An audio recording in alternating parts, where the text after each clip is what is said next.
Su casa es La Inter, con Rafael Nieto y Eduardo Molet. Una hora de radio pensada para mejorar su calidad de vida. Todos los miércoles la audiencia de este programa se multiplica. Los miércoles tenemos más de 10.000 oyentes potenciales, más de los habituales, don Eduardo. Sí, la verdad que los miércoles es un día grande para este programa porque se multiplican los oyentes. Hombre, claro. El grupo Blas de Lezo y los Héroes Olvidados de Facebook, que es un grupo que recomendamos a toda la audiencia, pues tiene eso, más de 10.000 miembros. Y aquí están todos los miércoles sus administradores, Emilio de la Vega y Amanda González. ¿Cómo estáis? Buenas tardes. Buenas tardes. Buenas tardes. Muchas gracias por acompañarnos una vez más. Otros por recibirnos. Madre mía, la que liáis en el grupo de Facebook cada vez que venís. Yo me quedo perplejo, vamos, gratamente sorprendido de que haya tanta gente interesada por este programa y por lo que contáis en él, ¿no? Sí, y además hoy concretamente ha generado más polémica de lo usual, porque de los personajes que vamos a hablar, que son los comuneros de Castilla, pues son unos personajes que han sido politizados por unos, han sido utilizados por otros. Mal comprendidos. Mal comprendidos y claro, todo hay que analizarlo en una situación, como digo siempre, con la perspectiva del tiempo. Claro. Quizás si yo hubiera nacido en aquella época me hubiera hecho comunero. Con el tiempo y analizando todo, pues todo lo que hizo posteriormente Carlos I, pues seguramente hubiera apoyado a Carlos. Pero claro, hay que ver, que eso lo veremos hoy en el programa de hoy, sobre todo. Entonces hubieras sido aristócrata, porque yo no sé lo que la alta sido. nobleza al principio se posicionó de una manera, luego cambió. Pues sí, pues entonces claro, hubiera sido de la alta esos. nobleza, sí, te pega. Hubiera sido de esos. Claro, es que el tema de hoy es muy representativo de lo que a veces pasa cuando se habla de política en España, y es el desenfoque de las cuestiones cuando lo miras desde un punto de vista ajeno a la época en que tuvo lugar, ¿no? Efectivamente. Claro, yo por ejemplo pues reconozco que tengo una gran admiración por el emperador Carlos, y de hecho me he debido leer 5 o 6 biografías suyas. Seguramente es el personaje histórico del que más he leído, ¿no? Porque me apasiona, me parece que es un gran personaje, pero como bien habéis dicho, vista la figura de los comuneros desde un prisma político o ideológico, resulta bastante absurdo, porque evidentemente no se puede ver con esos parámetros, ¿no? Claro.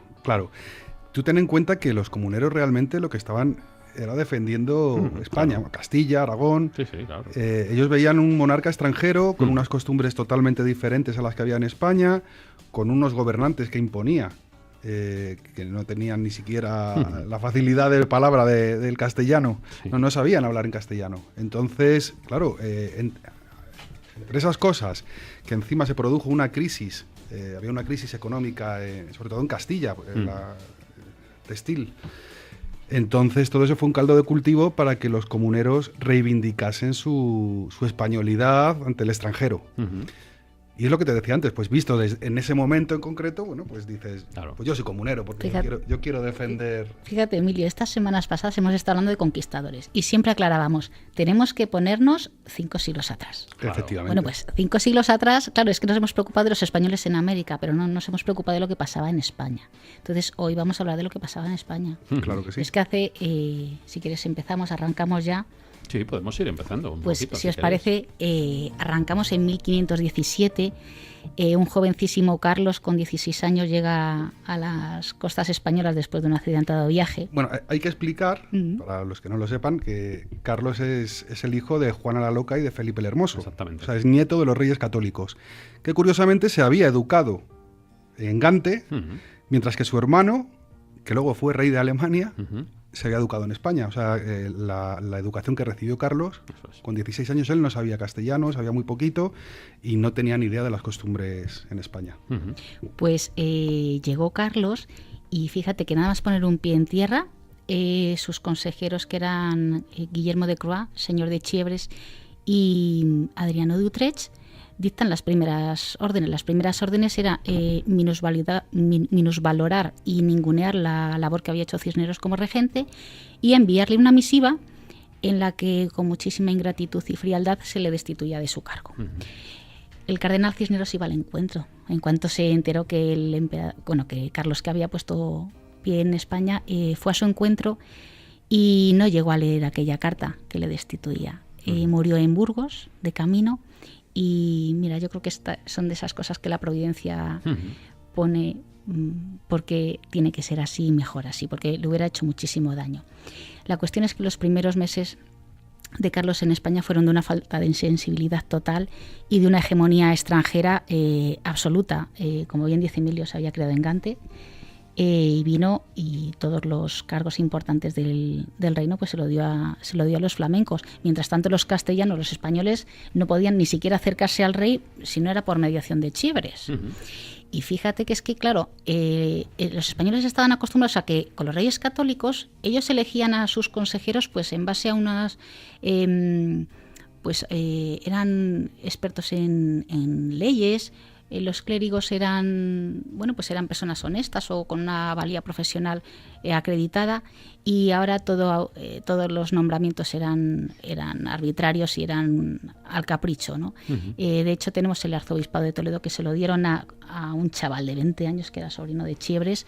Creo que eso era significativo. Claro, los españoles, pues no estaban muy contentos porque ellos esperaban otra cosa. Ellos esperaban un monarca. Uh-huh. Ellos, desde la muerte de Fernando, pues, y sobre todo desde la muerte de Isabel, pues habían estado un poco... sus problemas habían aumentado y no se habían dado solución. Entonces, pues estaban esperando como agua de baño que viniera un rey a gobernarles, ¿no? Claro, y también hay que tener en cuenta la visión. Evidentemente, la visión que tenía Carlos era una visión europeísta. Podemos decir que es el primer personaje que tiene esa visión de Europa, sí, como tal. Mientras que los comuneros o los que defendían las leyes castellanas y demás, pues estaban limitados a eso. Ellos no querían un emperador, porque además el emperador al final les iba a costar dinero. Sí, claro. Luego influía también el tema de la religión. Carlos llevaba por bandera la religión de los castellanos, aunque eran católicos, pero para ellos el turco no era el enemigo. El enemigo lo teníamos en las costas del Mediterráneo, que eran los barberiscos. Entonces, claro, que viniera alguien que era extranjero a hablar de un imperio, evidentemente ellos pensaban que era para sangrarles y que iba a ser todo a costa de ellos, pues hay que ponerse en su situación también y decir, sí, yo voy a defender lo mío. A mí que este señor, que de hecho ahora nos contará Amanda que en determinadas cortes es que se opusieron radicalmente a reconocerle como rey. Uh-huh. Es que las primeras cortes ya que se convocaron en Valladolid, pues fue en febrero de 1518, a los pocos meses. Fueron un poco para tantearse. Y pues es que el rey no se le ocurre otra cosa que poner a presidir a las cortes al señor de Chievres, a un extranjero. Claro, ya los españoles ya empezaron a tirar un poquito, y en Valladolid, fíjate que aparecían en las puertas de las iglesias clavados pasquines que ya comenzaban a presagiar el malestar que había, que decían cosas como: tú, tierra de Castilla, muy desgraciada y maldita eres al sufrir que un tan noble reino como eres sea gobernado por quienes no te tienen amor. Muy significativo. Bueno, pues se presentaron allí en Valladolid en las Cortes los procuradores de todas las ciudades que tenían representación.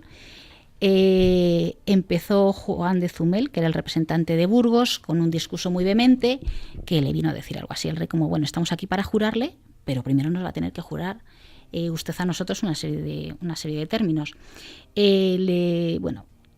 Pretendían hacerle jurar cosas como el respeto a las leyes y libertades, que los procuradores serían sus representantes legítimos, que la reina Juana mantendría sus derechos y que los cargos oficiales serían para los castellanos. Claro, es que para quien no lo sepa, la reina Juana de Castilla era la reina oficial en ese momento. Claro. Estaba encerrada en un torreón. Y la vida de esta mujer también podría dar para un programa, porque fue traicionada por su hijo, por su marido, por su padre. Entonces, deberíamos un día efectivamente hablar de una Juana figura, y de por qué no estaba loca como... No estaba tan loca como decían. No estaba tan loca, o no estaba loca en el sentido que se puede entender ahora. Lo que pasa que los intereses en ese momento, pues claro, era más fácil decir, vamos a decir que está loca, vamos a crear esta leyenda o aumentar esta leyenda, sí, por unos intereses de unos y de otros. Políticos, básicamente. Evidentemente. De hecho, Carlos, cuando se presentó a su madre, es que claro, llevaba sin verla desde que tenía 3 o 4 años, sí, ¿no? Y además ni siquiera le habían comunicado el fallecimiento de su padre. O sea, llevaba 6 años su padre muerto y ni siquiera se lo habían comunicado. O sea que... Entonces, claro, los comuneros vieron en la figura de Juana una figura reivindicativa para también sus intereses y decir, esta es nuestra reina y vamos a luchar por ella. Porque ella sigue viva y tiene todos los derechos para ser la reina, no su hijo, que es el extranjero. Pasa que luego todas esas conclusiones sí que llegaron después, porque el Durante, a ver... sí, claro, estaba Cisneros... Hasta que llegaron a Tordesillas, mientras tanto, bueno, pues hubo una intención de negociación con el rey. Hubo una serie de cortes y se intentó negociar con él. Ya cuando la rebelión ya fue totalmente patente, fueron los comuneros a verla. Después de las cortes en Valladolid, le concedieron 600.000 ducados para que el rey se mantuviese durante 3 años, para sostenimiento del rey. También es cierto que las Cortes no tenían mecanismos de resistencia constitucional para no hacerlo, pero Carlos se marchó a Aragón. ¿Por qué? Porque es que la influencia que tenía Aragón en Italia, recordemos a Fernando y su empeño personal en mantener los territorios italianos, es que Roma era la cuna del imperio. Entonces, Carlos, si quería proclamarse emperador, necesitaba el favor del Papa. Y claro, la influencia que tenía Aragón en Italia era muy importante, pero es que en Aragón es que se encontró un escollo tremendo, porque es que los aragoneses es que dijeron que no, que es que su reina era Juana, y que hasta que no se muriera, él no iba a ser rey. Y durante 6 meses estuvieron ahí aguantándole, y al final consiguió que le juraran rey, pero en la misma medida que reina era Juana. Bueno, pues resulta que Carlos se entera que le han nombrado emperador y verás, los españoles no se sienten en ningún momento impresionados, ni con esos ademanes que tenían finos, no, es que eso de emperador a ellos como que no. Los castellanos eran muy sobrios. Ellos lo que querían... siguen siéndolo. Sí, pero aquellos un poco más. Sí. Entonces, claro, es que ellos lo que querían era su monarca, ellos querían su rey. ¿Qué es esto de que yo le voy a llamar majestad? No, eso es un título extranjero. Es mi soberano y insistimos punto. en el tema de ponerse en la época. Es decir, sí. Que una cosa es claro, como vemos hoy el imperio, después de haber visto que ha habido un imperio, y otra cosa es cómo vivían ellos, digamos, el inicio del imperio. Claro, por y la situación geoestratégica de España también en Europa. Lo que es un imperio, lo que fue el imperio romano. Yo creo que en aquella época, por ¿cuántos sabían lo que había sido el imperio romano? Entonces hablarle de un emperador era hablarle como de... Posiblemente no llegaran a entenderlo como lo podemos entender hoy.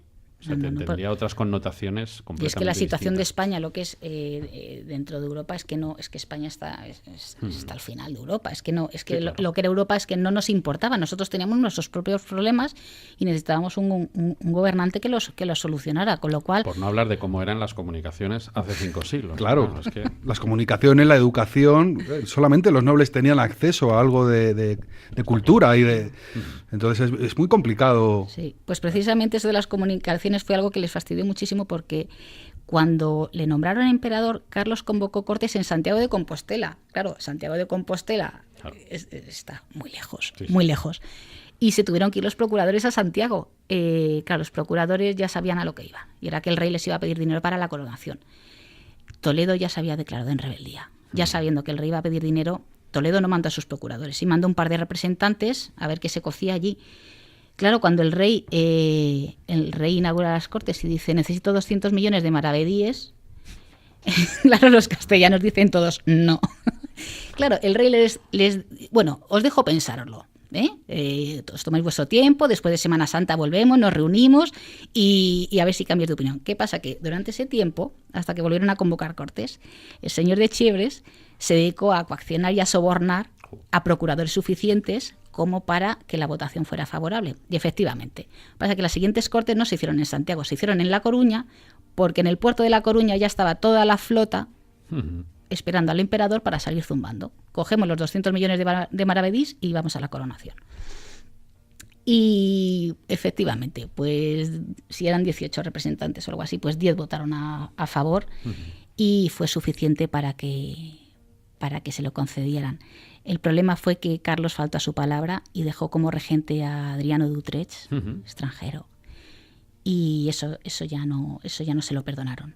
Cuando los procuradores volvieron a sus ciudades de origen, ahí empezó el escarmiento. Y escarmiento muy, muy, muy duro. En Segovia le ahorcaron al procurador, en Zamora consiguieron escapar, pero quemaron sus efigies en plaza pública, en Guadalajara amenazaron a los nobles si no se ponían de parte del pueblo, en Burgos quemaron sus casas, se puso la cosa muy fea. Y a Adriano de Utrecht pues no le quedó de otra que llamar al alcalde de Zamora, Ronquillo, que tenía fama de no tener escrúpulos, ser cruel y hacer lo que tenía que hacer, y dirigió sus tropas a Segovia.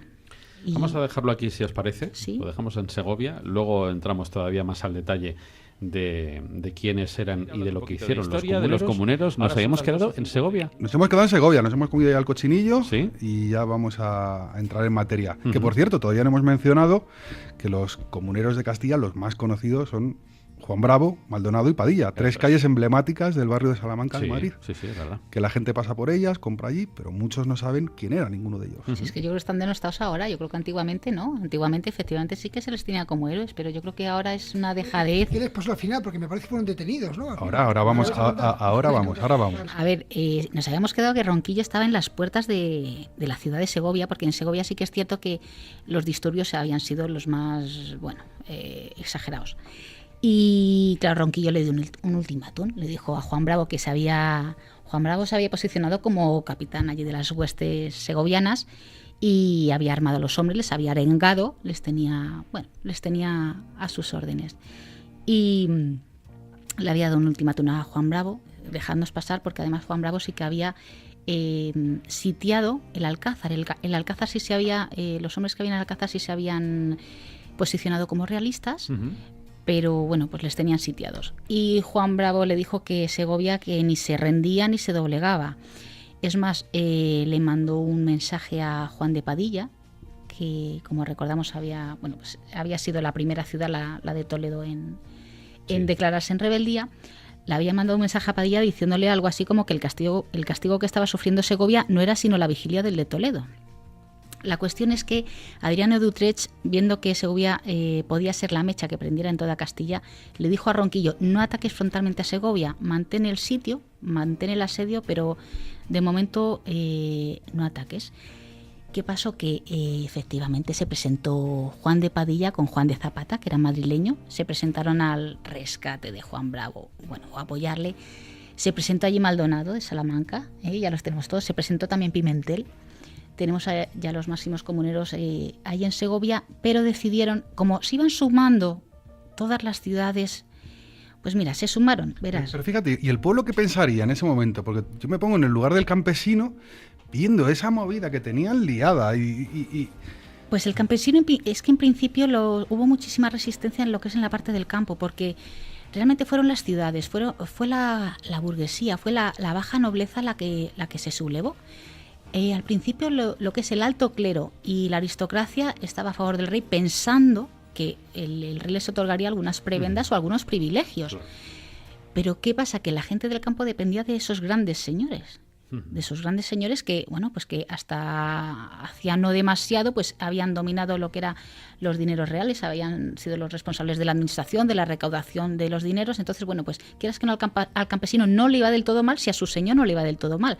¿Qué pasa? Que después de los reyes católicos habían empezado a perder esos privilegios, los grandes señores, en favor de los comerciantes, los artesanos, pues los nuevos, en favor de la burguesía. Pero tú fíjate que, claro, en aquella época, ¿cómo se comunicaban? ¿Cómo llegaban las noticias? Ponen la televisión y te enteras enseguida de cualquier cosa que... Mandas un WhatsApp, pero claro, pues en aquella época pues eran los corrillos, los mentideros... que además cada uno lo contaría a su manera. El tío Antonio viene y ha oído en Toledo que hay una revuelta. Sobre todo yo creo que en la población les importaba poco esto de la política. Bueno, no la política como la entendemos hoy en día. Claro, el pueblo lo que era trabajador, que era comer, levantarse, sacar adelante a su familia. Les importaba si había repercusión directa sobre ellos. Pero si no... sí, el impuesto si lo pagaban al moro, se lo pagaban al cristiano. De tipo económico, más que nada. ¿no? O a la iglesia, yo pienso. O sea, que no tenían tampoco una conciencia de... Sí, pero ellos sí que sabían más o menos quién les beneficiaba más y quién les beneficiaba menos. También se dejaban mucho guiar por el cura, por el párroco. Claro. Porque además en esta guerra en concreto sí que lo que son los conventos, los monasterios, lo que es la iglesia rural, sí se posicionó en favor de los comuneros y además luchó con espada.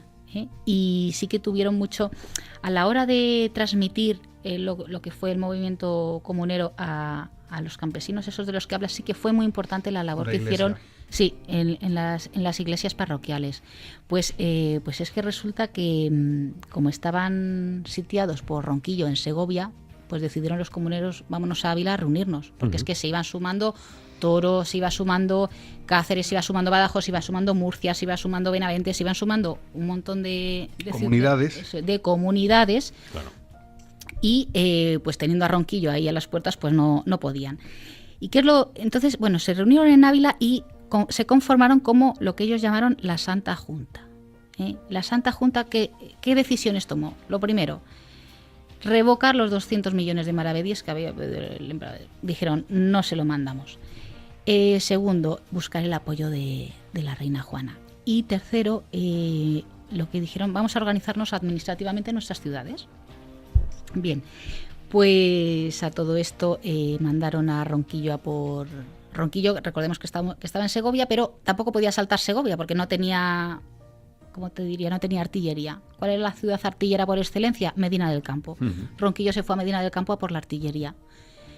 Y Medina del Campo le cerró las puertas. Medina del Campo le dijo, nosotros no te vamos a dejar coger las armas para destruir Segovia.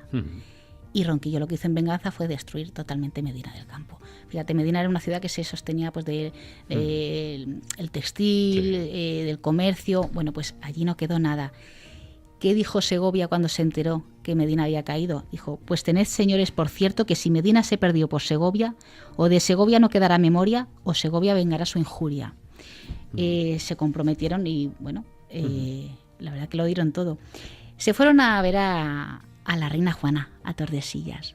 Claro, ya se habían presentado antes los realistas, y la reina Juana había dicho, oye, que es que me tenéis aquí 15 años encerrada y ahora venís a mí a pedirme que os resuelva el problema. No quiero saber nada de vosotros. Sin embargo, Juan de Padilla le entró y dio en el clavo, porque apeló a su hija, ¿no? Sí, apeló a Catalina. Claro, perdón, tenéis que tener en cuenta que era una mujer que llevaba muchos años encerrada sola. Claro. Para ella, que le ofreciesen encarcelarla junto a su hija, pues la situación cambia muchísimo. Y ahí fueron muy inteligentes los comuneros, porque fue lo que le ofrecieron a Juana a cambio de su apoyo. Le dijeron, lo tengo aquí apuntado, le dijeron, señora, queremos asegurar la libertad de vuestra persona de los tiranos que tratan de impedir vuestro remedio, y aún más, custodiar a la infanta doña Catalina, de quien buscan apartaros de nuevo. Eso le tocó la fibra sensible. Entonces, claro, bueno, pues ahí sí que le nombró a Padilla capitán, verbalmente, No existe documento escrito, pero sí que las crónicas cuentan que verbalmente le nombró capitán general de los ejércitos. Y claro, eso para los comuneros sí que fue un respaldo muy importante, porque ya, verás, se reunieron con ella en Cortes, y la reina Juana sí que les mostró apoyo, y eso sí que está documentado. El discurso que dio la reina Juana diciendo algo así como que tenéis que poner remedio a los males que asolan el reino, y si no lo cargaré sobre vuestra conciencia. Y eso sí que les dio alas a los comuneros, porque ya no eran rebeldes, ya no... Ellos ya sentían que ya no podían ser apresados, ni que estaban haciendo algo mal, ni que eran sediciosos, ni nada, porque tenían el apoyo de su reina. Así que, ¿qué es lo que hicieron? Dieron un ultimátum al rey. Se vinieron arriba, es cierto, ahora lo vamos a ver. Le dijeron que todos los cargos públicos y eclesiásticos que tenían que ser para españoles, que revocara el impuesto de los 200 millones de maravedíes, que revocara el cargo de arzobispo de Toledo, que se lo habían dado al sobrino de Chievres, que tenía 20 años. Y aquí Juan de Padilla se vino arriba, y yo creo que esa fue su perdición, que hizo la machada de pedirle que las cortes tuvieran poder sobre el rey. Fíjate tú. Hace 500 años.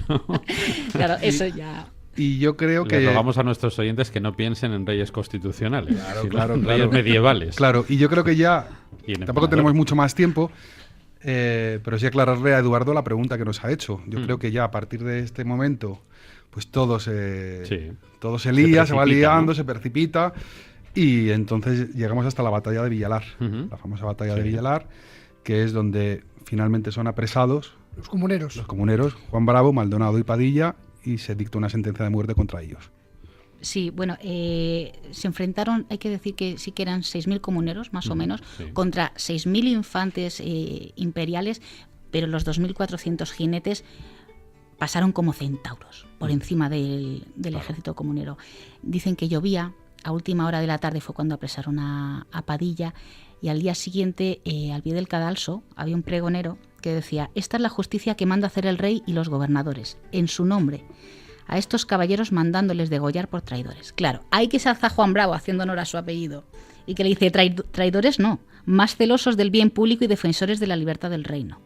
Claro, Padilla, que le dijo algo así como señor mío Juan Bravo, ayer fue día de pelear como caballeros, hoy es día de morir como cristianos. Y entonces ya Juan Bravo dijo, matadme a mí primero, que no quiero ver morir al señor más grande que ha dado este reino.